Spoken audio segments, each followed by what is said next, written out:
Yes, as Afa mentioned at the top of the show, we are the champions of the world in suing guitar solo and dribble.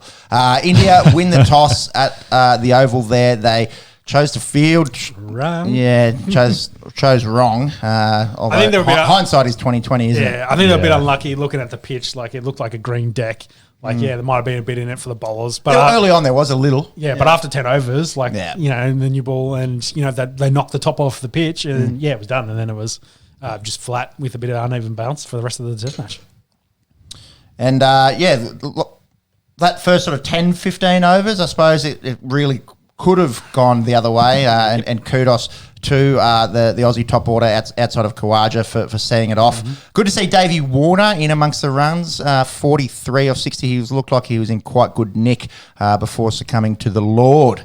Announced that he's going to retire at the end of the year, pending selections. Yeah, that's right. I think he's bought himself a little bit of time, but obviously the big question mark around the Ashes is going to be Warner versus Broad. His average is dismal in England, and me as a David Warner fan and as an Aussie cricket fan would love to see a redemption story and see him make a maiden ton in England. I don't think he's ever done it. So looking forward, hopefully, to rejuvenated Warner with a bit of confidence going into the Ashes. Marnie knocked it around a little bit. I watched the whole first session and then went to bed. It was a school night down under. I don't know, did anyone else stay up later than that? Yeah, I think I saw a bit more of that, but largely it was go to bed, wake up and see Steve Smith and in his 90s and Travis Head getting a ton. So there was, I think, a bit of spring in the step of a lot of Aussies going to work on Thursday. I was off crook on Thursday, but it worked out okay for the NBA, which we'll get to in a second. But lots of memes getting around of people waking up pretty chipper after checking their phone. It's a world that we live in now. People would actually have to go downstairs and get the paper and whatever to find out what's happened. But a week later. The messages are talking about the 90s. I'm not talking about the fucking 1870s. Comes off the ship, off the wooden ship. Anyways, we tend to check our phones often, check him during the night if we get up for a piss. But it was nice to see Travie Head on about 120 odd. Ended up with 163 off 174 balls, if you don't mind. Yeah, Trav ball. Trav ball. Will we employ Trav ball versus Baz ball next week? That's going to be an interesting thing. I saw a stat over the last 2 years over the World Test Championship. He has the highest strike rate out of anyone that made the certain number of runs to qualify, which is pretty interesting because he scored a bucket load of runs in that time too. Yep. And I think in the top 5 for that as well, we had 3 Australians. So they've done very, very well. It's refreshing, isn't it? He always plays his natural game. Doesn't matter what the situation is. 3 for 76. It really could have gone the other way. But his shot selection was beautiful. Doesn't leave it a lot, does he? You talk about the swinging ball there, and in that early stage there was a little bit about it, but he just gets out on the front foot and attacks early on, and made it look pretty easy out there, didn't he? Yeah, and very challenging for the Indian side, of course. Picking a whole bunch of seamers. And then Jadeja to try and be their spin option. So, the big news was Ashwin missed out. But I think we'll talk about that in a minute. So the Australians, what did they finish at? 469 after the first innings, and that it could have been more, really. Yeah. Like no tail wag. Carey was good. But they credit to Indian, they did a good job in the first innings to clean up the back end of the tail. How about Smudge's last 9 test innings in England? 143, 144, 142, 92, 211, 82, 80, 23. And 121. The bloke can bat in England and is in some serious form. Yeah, I think it was an excellent decision for them to go out and play some county cricket, like him and Manas, to go out there earlier and play some county cricket. Indeed. Best of the bowlers, Siraj, 4 for 108. The Quicks bowled, quick maths here, 26, 110 overs maybe, and Jadeja just with the 18. Would it have been much different had Ashwin gotten the rock? Shami was a little expensive. I don't think Yadav didn't really look that dangerous. It was mostly looked like Siraj who was the danger. Yeah, and looking at the pitch and the turn later in the game, there wasn't a huge amount there. Nathan Lyon was was good, but On day 5. Yeah, on day 5, but it was, maybe that went into the decision to bat early because they, instead of them having to bat on day 5, they, knowing they hadn't picked Ashwin, maybe they went that way, but. Don't want to rely on winning the coin toss and picking a field. So that's right. We are Monday morning quarterbacking it here, but it was a bit of a head scratcher at the time. So that's why I suppose we can look back and think, was it the right decision? India then went out to bat. The Aussies got off to a pretty reasonable start there. I did see this first time in history apparently that no one in the top 4 for India has made 15. Hasn't made more than 15 runs. More than 15 runs. Wow. So 15, 13, 14, 14, which not sure if that's Mayo and I just heard it this week, but apparently that is true. Good luck, fine. Good luck. Confirming that. The Scott Boland ball, I think, was my favourite out of those ones. Yeah, moved about 2 feet to take the pegs. Definitely done a few of those playing Sunday social cricket on Syntho decks, and it moves about 2 centimetres, and you go, "Oh, mate, I just got a good one." Jag back in, jeez. There was a few. There was 2 in that innings, wasn't there? Just sexy bowling there, really. Yeah. What about Ajinkya Rahane? Well, yeah, he really saved this innings. They were in all sorts at that point, and then he and Jadeja kind of steadied the ship and got some runs, and then the Lord came out really to give them a sniff in this game, get them close to 300 and say, hey, we're still in touch. Yes, we're behind, but we're not too far behind. Instead of being, say, all out for 200, and then they would have been really struggling. So they did their jobs there in the back end to keep them in the game. Indian middle order giving us problems. Have I heard this story before? Yeah. Batting to 11, yes. Yeah. Well, Yadav, Shami, Siraj don't really offer too much, but they definitely that could have been another point as well if Ashwin was in this side a little bit more with the bat. But definitely whenever Jadeja is out there, you worry, and then the Lord obviously can swing the willow. Best of the bowlers in that, Blue Eyes, Pat Cummins, 3 for 83. Everyone got a pole. Nathan Lyon only required for 4 overs in that one. Mm-hmm. Which probably goes again to the reason why you didn't need Ashwin as much. Because it was definitely looking like a seamer's deck. Into the Aussie second innings, Khawaja, not a test to remember for him. Davey Warner also undone pretty early. What were we, 2 for 24? So Marnus and Smudge had to steady the ship, and there was probably a point in this innings where you're like, oh, have we got enough? Yeah. But then Carey and Stark getting the job down, Stark down the order. I think the Indians will lament the fact that they let Stark get 40 off 57. That was I think that was the nail in the coffin really for them, because it really put it out of reach. It's like it went from maybe the 350 kind of total to 440 and 444 to chase, and you thought, oh, that's too much. Yep, yeah, it starts going from that. Oh, it would take a lot, but it's happened before. It's impossible. It's only rain that can save them. Yep. Into that Indian second innings, a little bit of resistance at the top, and. Oh, did we talk about the Cam Green catch? No, that's that. That's a Shubman Gill. Shubman Gill. Yes, Shubman Gill. Gill, whose form has been impeccable throughout the IPL. The Prince, as you will. The Prince, yes, the heir apparent, gets dismissed and given out on field. Definitely looked out to the naked eye. Then it looked pretty 50-50 for mine. Yep. Did you think there was grass involved? I think the initial contact with the ball is you see it like it hits his hand, and his hand about I don't know what would you say 12 inches off the ground. Like you can see not that much. Yeah, it hits like it. There's no ground involved in the initial contact of ball to hand, and then of course because he's diving down, like as he's catching the ball, it's in his hand and he's pushing it down. And then his hand and the ball contact the ground. But I always see like he had the 2 fingers wrapped around the ball. Like there was no separation. The ball didn't bobble, didn't move anywhere. They finally called that. I thought, and I tried finding it. There was it was in England. Don't think it was against Australia. I think it was against India.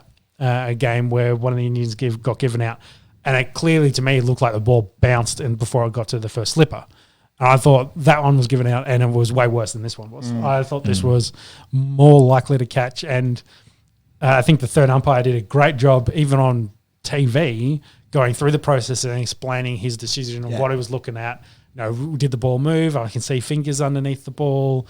I think maybe it would have been slightly different if they'd gone up saying it's not out, like we don't think he's caught it, and which case it would have been the Aussies would have had to challenge. Yep. Maybe it might have been a different conversation there, but it's they thought it looked good. He's reviewed all the angles that they had and it all looked pretty good for mind. I don't think you can really question that. You're going to have plenty of catches that hit the hand, and then there's going to be a frame where ball's in hand and then the ball's also touching ground, but it's the cash has been initiated above that, I think was the core thing for me.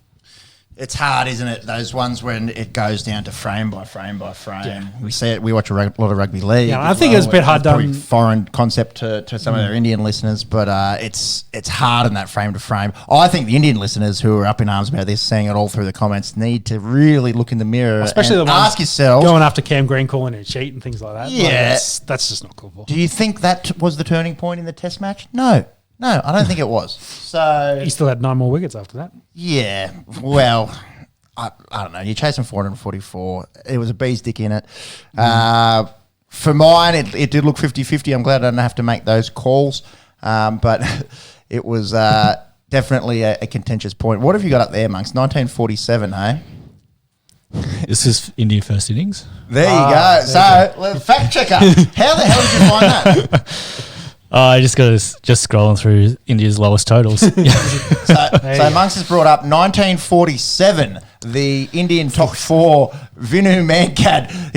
Speaking of cheating bastards, he got a golden quacker.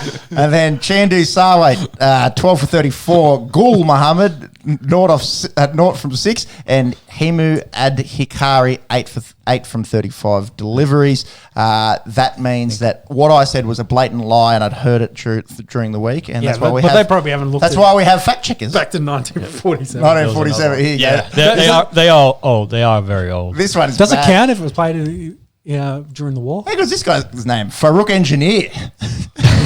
There's another one. Jimmy's found heaps with Sonny Gavaskar and a few of them in there. Yeah, so plenty of times actually that the top 4 I'm quite hasn't enjoying made. the fact that Old is getting all these guys out.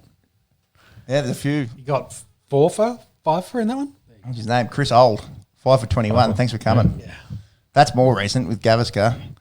1974. There you go. Yeah. So maybe the stat that I saw was years that didn't include 4s and 7s in the last 2, courtesy of ESPN on a Wednesday night featuring LeBron James. So I guess to finish this game off in that 4th innings, Coley was probably the best of their. Well, gave them a good chance there. Got 49. Him and Rihani looked like they were. Again, maybe giving them a sniff. They had a good run rate, but then Scott Boland things. The barrel, and that probably rolls us into, I think, maybe the biggest talking point from this, and pending Hazelwood's fitness for Friday. Well, I think has the barrel played himself into the first test? Yeah, I think they've confirmed Hazelwood's going to be okay. He could play in the Ashes, so he's available. But yeah, whether Boland plays himself into this, Jimmy, I'm not sure if you can find the stat of Australian fast bowlers, their records for the World Test Championship. I think from what I saw, it was an average of just over 14 for 20 wickets for Boland, which is crazy. And the others were all at and that includes, of course, his massive game where he did 5 for 7 or whatever it was. But the others were all same sort of wicket numbers, but high in the 20s is an average. And Hazelwood, of course, had the worst average of that because I think he played the least amount of games throughout that. Wouldn't affect his average though. Yeah, well, I mean, he's. I think it's more form. Yeah, coming back from injuries is why it affected it, and he took less wickets and then had more of an average. He's got 33 poles at 14.57 through 8 tests is the barrel's numbers as it stands. Look, it's a 1v1 comparison, isn't it? They're not going to drop the skipper. No, exactly. Starkey gives you left arm thunderbolts, which neither of these sticks give you. Well, Neither actually, of these bowlers give you. Here's the question, though, because Cummins and Stark were both probably a bit rusty coming in this. Cummins, of course, bowled no balls left, right, and centre. Including Struggled getting with wickets it. on no balls. Yeah, and then Starkey was a bit wayward as well. That's Mitch Stark for you. Yeah, but whether that is a little bit of a form issue, do you want to carry that going into the Ashes? I think yes, purely based on what we've talked about. Like he's different. Different, yeah. Yeah, adds a little bit, and when he's on and starts moving around, and he's starting to cause a lot of issues. So I think Boland's kind of played his way into this kind of match. It's a hard conversation to for a selector to have with him and say, look, you're actually doing everything that we've asked of you, and plus several feet more.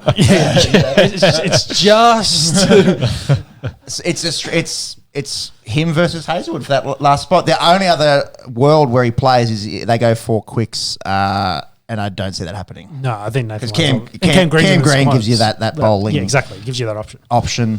Yeah. So I think it's Boland head v head on head. What am I? Look at his comedy in this match as well. 2.87. Yeah, comparable to a spinner and Cam Green who bowled fuck all. So Boland head to head with Hazelwood there. Jeez, struggled there. Too much Travis head in my mind. So I think they pick him. Well, my concern out of this game was neither of these teams could move the ball around. Like any swing, like there was bugger all. It was basically a very much a seam game, and what was the pitch giving you a bit of variable bounce and maybe nip off the seam. My concern, of course, is we'll come in and play the first Ashes game, which is next week. It's Friday. Friday, yeah, and the Pommies will be moving that ball around a foot, and we'll be like, "What the fuck's going on?"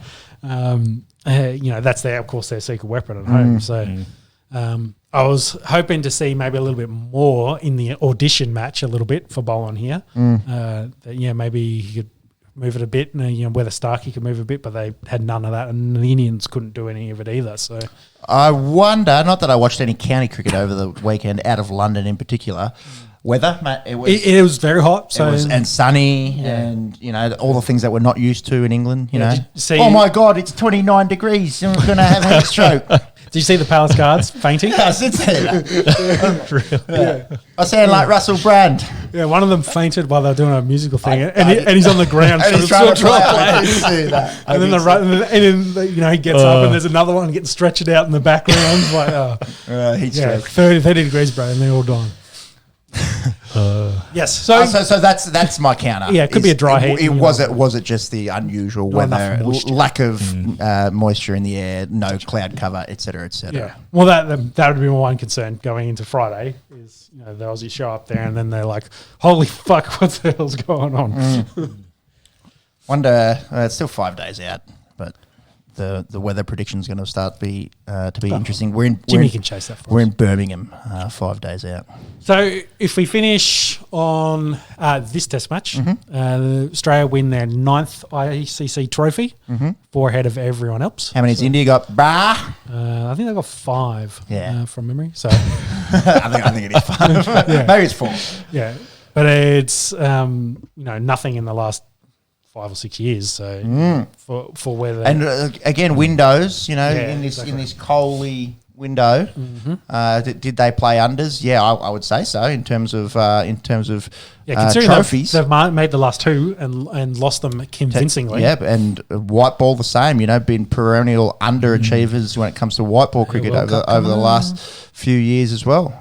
So that's something that they might look back to. My feeling is, given the IPL that we watch and all these young talent coming through, they've got nothing to worry about in terms of windows closing. Yeah, they just got to pick the right formula, the right 11 for the right match, and then they'll be pretty dominant. But either way, they've been whinge, complaining about everything. Not enough prep, etc. That was an interesting whinge. Like okay, well, if this means more to you than the IPL, don't play the last 3 games of the IPL and go prepare for it. Exactly. Yeah. So there's about the scheduling. Yeah. There's a few quotes about complaining about no prep, etc. leading this. But then on the flip side of that, none of the Australians played any Test cricket since the start of the year. leading that. Yeah. They were also playing IPL, and only a couple of them came over early to play county cricket. So And that they're all more red ball specialists. yes. Labuschagne, Khawaja, Smith. Boland, Yeah, exactly. That were all over there. And given the fact that the Aussie media has really gotten stuck into our players for not preparing well for, say, the Indian series in India, that used to be you'd go over and play a lot of tour games and get used to the conditions. They've gone and done that, and they look far better prepared than the Indians did in this one. So I'm not sure. And again, is this more just sort of media beat up and articles for the sake of writing articles? I don't know if, Rohit Sharma himself would be whinging about lack of preparation time and scheduling. I feel like the quote was from him that they were Interesting. underprepared. So Well, if that's the case, then cry me a fucking river, Rohit. Cry me a Genjis. Yeah. Because that's the look. Yeah. The game was scheduled when it was scheduled. They still when did the IPL finish? 3 weeks ago? yeah, well, we knew this was happening 2 years ago. So Yeah. that's how long this tournament's been going on. It's 2 weeks, I think, since the IPL. Yeah. Yeah. Anyways. Yeah, and what was my final point going to be? Over eights. Oh, was it? Well, no, we'll get to that. I was going to say a neutral venue. Australia was just better. Interesting that it seems like, because the next one in 2 years is going to be in England as well. It's going to be Lords. Well, England aren't going to make it, so it's always going to be neutral. It's always going to be India versus whoever else Yes. competed the best in those 2 years. Yeah. Because, India ain't losing in India for a while from what we've seen recently. And Monk's got the story there. We need 20 to 25 days to prepare for a game like this, says Rohit Sharma post losing. And he also that said, should be the last bit of that headline. yeah, and he also said it should be a 3-match series. I did see that as well, yeah. As well, and Cummins was like, lots of sports play a single final. He referenced, of course, NRL and AFL, which no one internationally would know about, but for us, we definitely know that. It's also Because Test a single cricket, game. and there's 5 days. Yes. You've got 5 days to go. It's not like it's a 100-metre sprint. It's Test cricket. What happens if it was a draw though? Drawn test. They joint winners. Joint winners. Joint winners. Yeah. Okay. Which is dangerous in England. That's all the cloud seeding to to keep the clouds away. That's why it's so hot. But also they have a reserve day, so they would have played a 6 days. I did say that. If they lost a day to weather. So it's actually pretty well set up to play there in England. So you can be prepared for it. Yeah. Final point there, of course, there was the slow over rate. In total, across the whole match, they lost 44 overs Pretty bad, over their hey? phase. Yeah, well, what's that? That's like 1.5 sessions. So Yep. Yeah. So it's a lot of overs. So the entire of the Indian team lost their match fee, so they played for free. As we mentioned before, Shubman Gill, his tweet in relation to his getting out from Cam Green, he got fined for that, so he'll actually have to pay to have played that game. Which was interesting to me. Yeah. His tweet was emojis, wasn't it? Yes, it's like magnifying glasses and the face palm. So, but I think it was like calling into question an umpire's decision was the reason. That's play on for me. You can't get fined for emojis. Yeah, it's cricket, bro. Bringing the game into Eggplant, disrepute. Yeah. So they got fined, and then I didn't think there was only a couple from the Aussies got fined for slow overrights, but I don't remember the names off the top of my head. That's all right. It was It's probably interestingly slow, and maybe it speaks volumes to India aren't that used to playing 4 quicks ever. So Playing a game of yes, scene. some of that probably comes down to that. Got that Cam Green screenshot there from Shubman Gill. Yeah. That screenshot, it does look like there's a bit of grass involved, I must say. But I think there's a finger that's behind the ball that you can't see. Picture. So Anyways, seems like a lot more whinging to me. After all that we've done on this podcast for waving the Shubman Gill flag. Yes. Australia got docked 80% of their match fees. Yeah. So, yeah. I think they'll be happy with the win. You take it. You take it and you only get paid 20%, but I think you take it. World Test World Championship. Test. Are we finally, are we a fan of the setup? I think so. It gives. I think it was needed to give meaning to Test cricket, more so than just one-off series. Like, I guess Ashes is a big thing, but it's only for England, and Australia. And each probably of the big four, they have a tournament that means something between one other arch rival. But for all the other ones, and then to kind of make Test cricket mean more across the board, I think it's worthwhile. Yeah, I think that's the hammer on the nail there.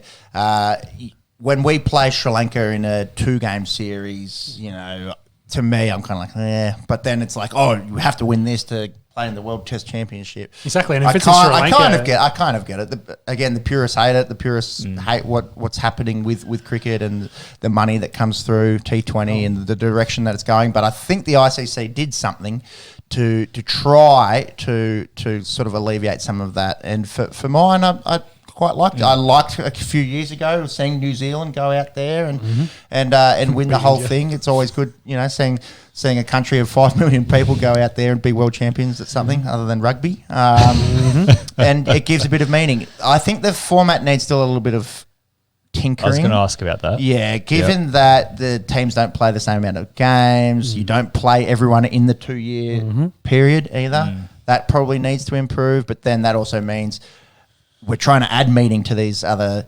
sort of lower nations. That means if we did play everyone, Australia would have to play Bangladesh more often in Test cricket. We would have to have away series to the West Indies more often. Yeah, it gives more caveat for the, again, like probably the big four, maybe 5 if you throw, or 5 and 6 if you throw.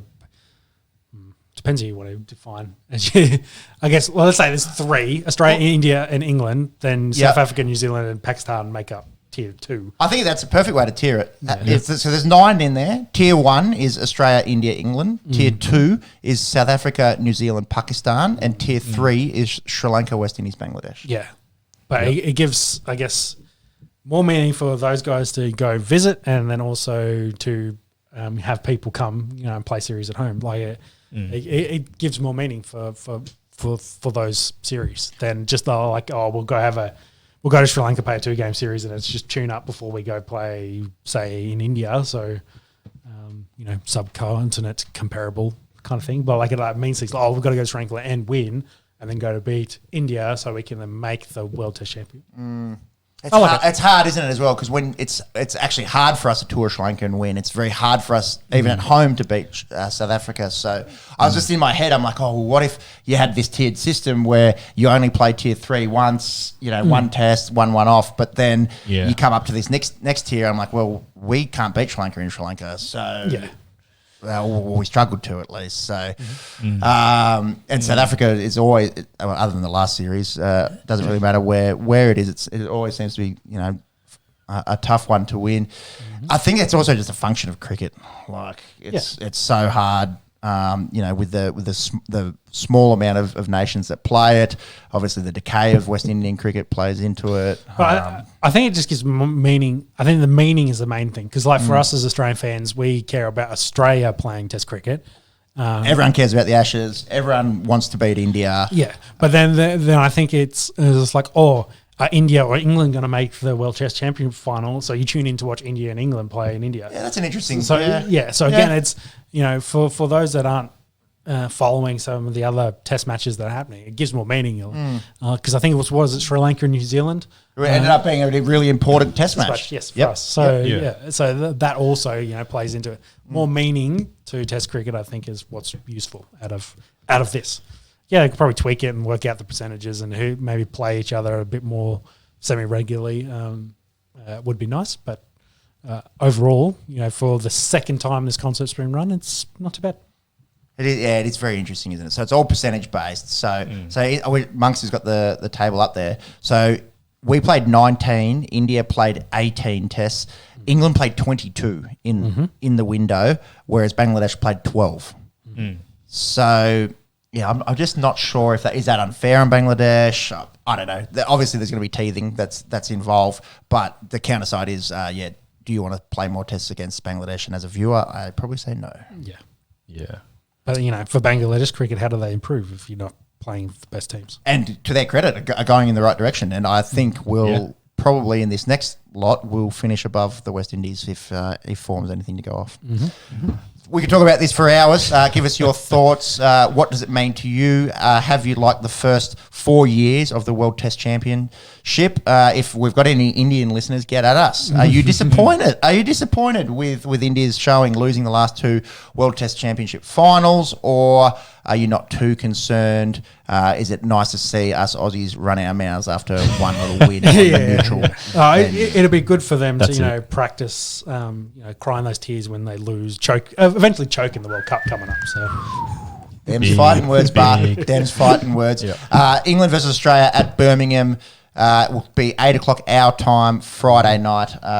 Did I see you had some weather up there for Birmingham? It looked nice, didn't it? I did. 24 and sunny? Yes. Ooh, where's it gone? If it continues the current 26. form. 26? Slightly cloudy. Oh, the heat wave's back, isn't it? is. Russell Brand's back. One day is raining, so we'll see how it goes. There we go. But yeah, to your point on the World Test Championship, I'm just looking at the fixture for the start of the next round of tests.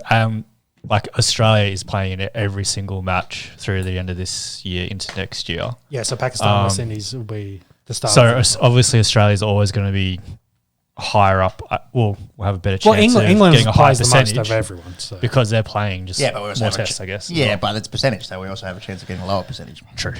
Yeah, if we drop a couple of games, like they get Which stolen. isn't going to happen. Yeah. Yeah. Oh, maybe against Pakistan. Yeah. West Indies Indies. at home. At home. West Indies at home, no. Pakistan. Did we just fucking pants the bejeebus out of them? Yeah. Well, yeah, I don't know why they're coming back. Anyways, we could talk about it for hours. We don't have that much time, unfortunately. Let us know in the comments.